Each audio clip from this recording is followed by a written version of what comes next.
Hello friends, it's Chris from IELTS Daily and I'm here with Kevin. Hi Kevin. Hi Chris. Kevin, where are you from? I'm from Shanghai, China. Fantastic. And today we have a practice IELTS mock exam with Maddie. Kevin, are you nervous about your test? I'm speechless. Too nervous to speak. In today's video, Kevin is going to do a full test and I am going to give some feedback on how he can improve. So if you want to learn how you can improve, keep watching. Do you think that the IELTS speaking test is difficult? Well, I agree with you. The great news is that we've made some fantastic mock exam videos with a real practice exam, with real students and a real practice examiner. During these videos, I'm going to be looking at what the students do well, how they can improve, and also how you guys can use some of their tips, techniques, and ideas in your speaking test.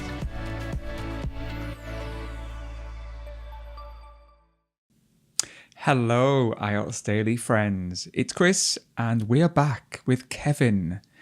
Now, my question for you guys: did you watch the last video of Kevin, which you can see in the corner now? Because if you haven't done, I strongly recommend that you watch that video before you watch this video, because you may see some improvement in Kevin's speech.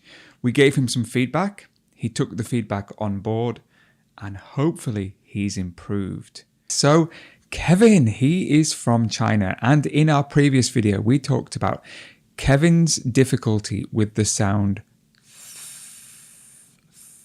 He used to say whiz.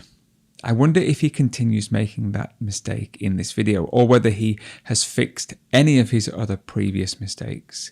Shall we begin watching? It's a full speaking test today. I hope you find it useful. If you do find it useful, please write something in the comments. Talk about what you liked and what you thought he did well. Let's go. Hello and welcome to this practice exam conducted by IELTS Daily. My name's Maddie and I'm your practice examiner. The questions in this test are designed to simulate the IELTS speaking test. Let's start. What's your first name, please? Hong Lin, but you can call me Kevin. Thanks, Kevin. At the beginning of the IELTS test, you will be required to provide some ID, but as this is a practice test, we don't need to do that today. I want to begin by talking about you.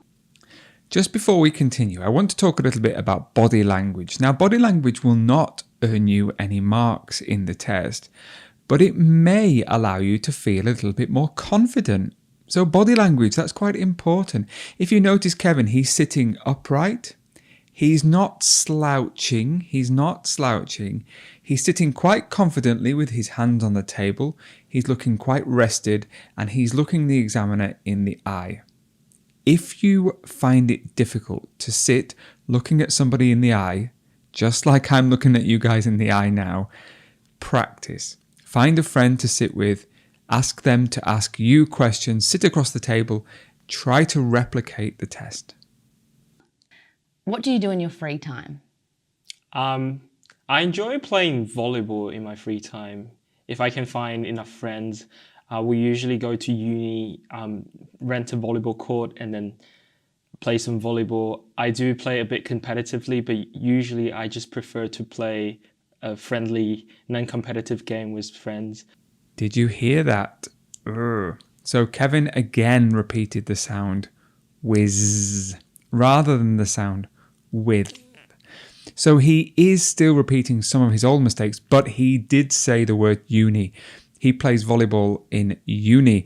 You know that the word uni is the short form for university. So this is great contraction, excellent natural language.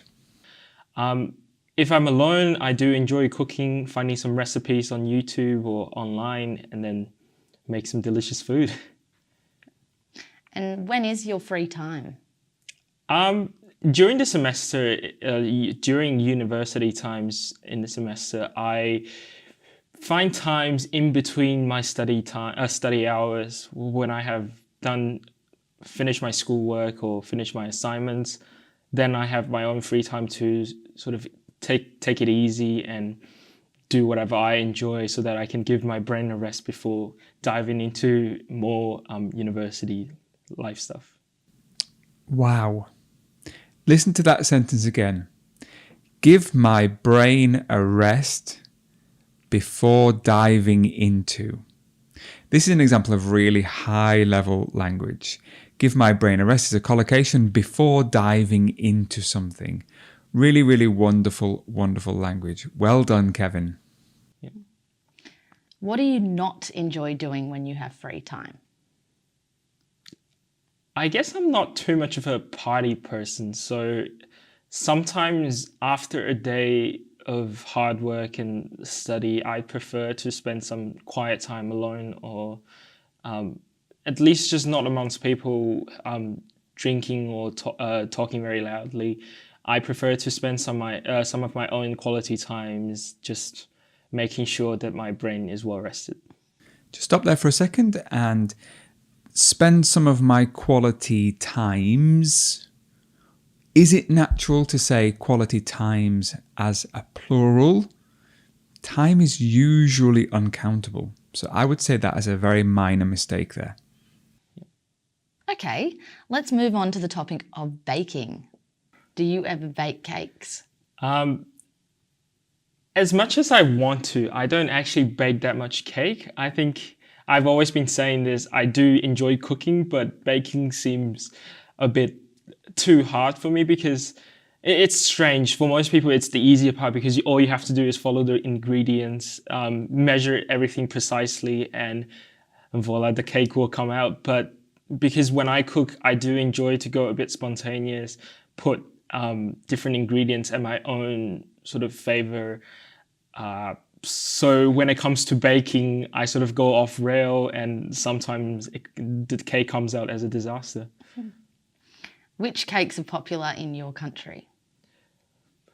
I don't think people have a consensus on the best flavor, but personally, I do enjoy cheesecake a lot, even though it can get a bit too sweet after too much of cheesecake. But every now and then, if it's my birthday or if it's a special occasion, I'd prefer to have a cheesecake that I can share with my friends.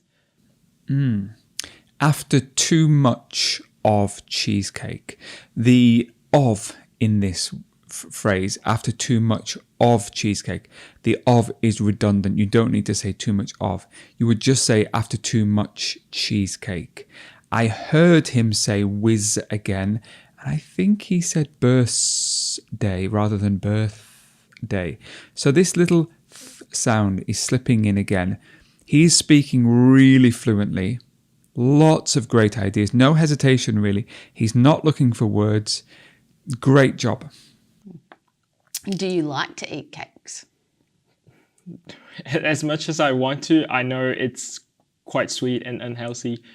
But yeah, I enjoy, I think everyone will agree that people enjoy a good old carbohydrate meal with a lot of sugar in it. It makes people happy, I guess. Now I want to talk about the cinema. Do you ever visit the cinema? Quite often before lockdown. I do enjoy watching movies a lot. Maybe I've been going less and less to the cinema because of the development of things, online streaming such as Netflix, and everything is accessible at home, and sometimes I just don't see the need to go out and pay $15 for film tickets when I can just access it from my home on my tablet. And what films do you like to watch in the cinema? The ones that have just come out, with the ones that everyone is talking about. I used to enjoy a lot of superhero movies, but I think after years of tens of, even hundreds of superhero movies, it has gotten a bit tedious, and I prefer something else, like a good old film where everything is like concealed until the end, where the big revelation comes out and it surprises the audience. I think that's the success of filmmaking. Yeah. I really love the way that Kevin expands on his answers.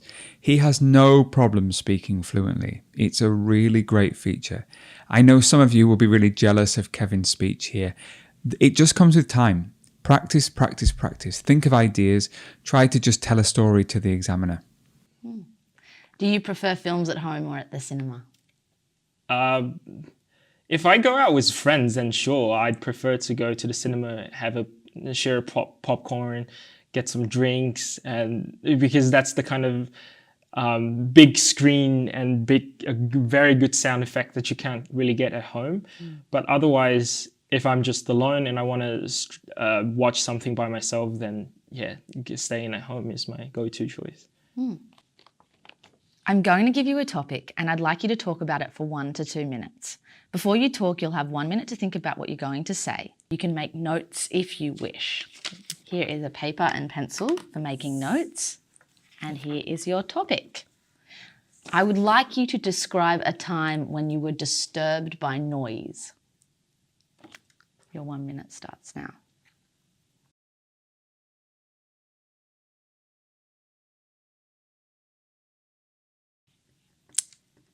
All right, that's 1 minute. Remember, you have 1 to 2 minutes for this, so don't worry if I stop you. I'll tell you when the time is up. Can you start speaking now, please? Yep, the noise I was disturbed by was actually a few days ago on Christmas Day at 4 a.m. in St. Hilda's, which is where I live at the moment. I think it happened because there was some false alarm in some building where it set the fire alarm off. So we all had to evacuate because of the noise was alerting us. It was in the middle of the night and the noise was very loud and it was telling us to evacuate. So we all did, and we had to stand in the cold wind at 4 a.m. waiting for the firefighters to come and turn it off. I was at the moment very frustrated and a bit tired from all the Christmas Eve partying that I was doing the night before. But I felt like looking back to it, it's quite a unique experience that you wouldn't usually get. So there might be a silver lining after all. We saw the fire engines who came with decorations of Christmas things on it, and it was quite interesting. And the firefighters were really nice, and they weren't too angry about us making them have to come down there this early in the morning on Christmas Day. And they soon resolved the issue, and everything went back to normal. And yeah, that was pretty much the end of the noise, and we all sort of resolved it in a peaceful and calming way. Yeah. Did it take you long to get back to sleep? No, I was so tired that I basically went back to bed and fell asleep right immediately after. And I woke up in the morning thinking, oh, was that just a dream or was it actually the reality of what happened? Let's talk about part 2. He expanded his answers, which is wonderful. He spoke for about 1 minute and 30. Now, some of you will say, well, he didn't speak for 2 minutes. Why did he not speak for 2 minutes? The question card says that you must speak for between 1 and 2 minutes. You may find that some examiners ask you to continue, but if you have really finished and you have nothing more to say, you are welcome to say, I'm finished, thank you. Okay, I did it in my test. The examiner wanted to make me speak more, and I still scored a band 9. So if you are confident you've finished, you don't want to speak any more on that topic, that's okay. But what else did Kevin talk about? I had some really good features here. He used good language, collocations such as false alarm. If you have a look on the screen there, false alarm. To set it off, that's a good collocation. Looking back to it. I would say that he should say looking back on it. So that would be a little slip in the preposition there. There might be a silver lining after all. Silver lining, excellent idiomatic language. When he was telling the story, he did say, I have woke up in the morning. I have woke up in the morning. It should be, I woke up in the morning and not I have woke up in the morning. Overall, really, really, really nice. Why is noise pollution considered an issue for people? Personally, I think a lot of people, if they come back from a day of work and some tiring business, they want to go to bed, they want to have some quiet times. And if people next door were partying and doing things that might create noise, it might influence other people's daily routine and their businesses. I think one of the main reason it's getting more and more serious is because of the increase of population, and which also means the density of city increases. So people are living closer to each other. And we used to all be able to live in a house and the nearest neighbor would be a few meters away. And even if we make some noises, they wouldn't be able to hear us. But because, especially in our country, for example, there's a huge population, and people usually live in an apartment, which is at very close proximity to each other. So I think if you make a noise, everyone can hear it, and you're influencing other people, and that's why it's a major issue in the society, because everyone is affected by it, more or less, and people might not enjoy it very much. This next thing that I want to speak about is something that I commonly speak about.